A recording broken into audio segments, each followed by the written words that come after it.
My name is Leslie Bartlett, and my husband is Thomas Bartlett. My oldest daughter is Ann Sullivan. Next daughter is Michelle Shea, and this is Melanie Bartlett. We have another daughter named Emily and a son named Tom. And those up on the wall are my 12 grandchildren. Like she said, my name is Melanie Bartlett, and this is my son Antonio Thomas Bartlett. And this is my daughter Brooklyn Diane Bartlett. I think growing up we always knew that we were the most important thing to my parents. Every vacation that we took, it was, family oriented, and it was things that all of the family members would like to do. And we, for as long as I can remember, have had family dinner on Sunday. And they still, all the girls come over for family dinner on Sunday. And I think now the grandkids feel from my parents that they're the most important thing too. So there's a lot of love in this home. Well, my parents have always done foster care for as long as I can remember. Tiny babies, it was always adoption cases where we would just have them for a couple of days up to a couple of months while all the paperwork was being worked out. And then I just decided as I got older and didn't have kids that was something that I wanted to do. I got a call from our caseworker through the Nebraska Children's Home Society saying that there was this little baby who had been shaken, and do you want to come up and meet him at the hospital, and he needs a foster home.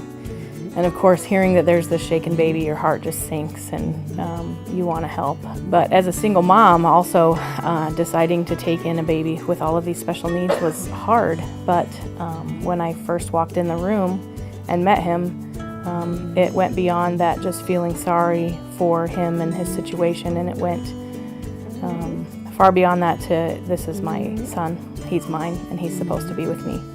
So the decision wasn't hard after that.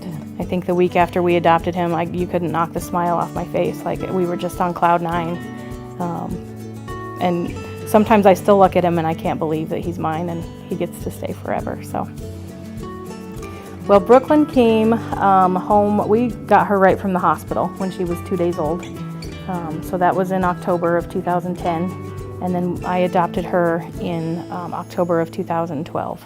So just after her second birthday, I adopted her. Having Children in our home all the time has just given me the opportunity then to be a really close grandma to them. And I lived my life to be a grandma. That's what as many women will tell you.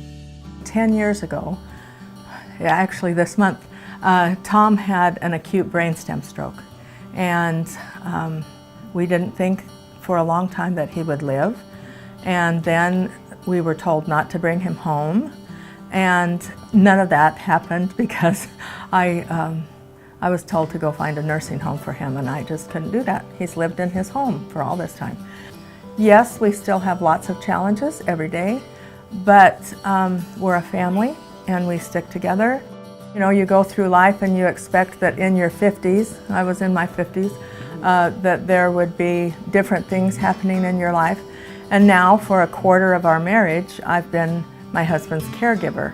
That gives you a totally different perspective. And with Antonio coming into our home, routine had to change a little bit. But we're a family that doesn't get crazy about little things. Things are things and people are people. And you need to take care of people. I think it gives, especially the kids, an opportunity to be around people who are different. And so it gives them an empathy, and especially with Brooklyn, she, from a very young age, from the time she was a baby, she was kind of a spaz baby. But she always understood with Antonio she needed to be more gentle. And it doesn't faze her that he can't do everything that she can do. And so when they're playing together, or she's got her Play-Doh out or whatever, she'll come over and she'll slap some Play-Doh into his hand and make him play with her. And she'll cover him in stickers and make him a part of whatever she's doing. So I think that's something special. It just gives them that perspective that some people are different, but that we love them. You want to live your life so that you have no regrets at the end, especially when major things happen in your family. okay, how can we live our lives so there are no regrets? What are we going to do? And you make a plan and off you go. And everybody plays their own part, too.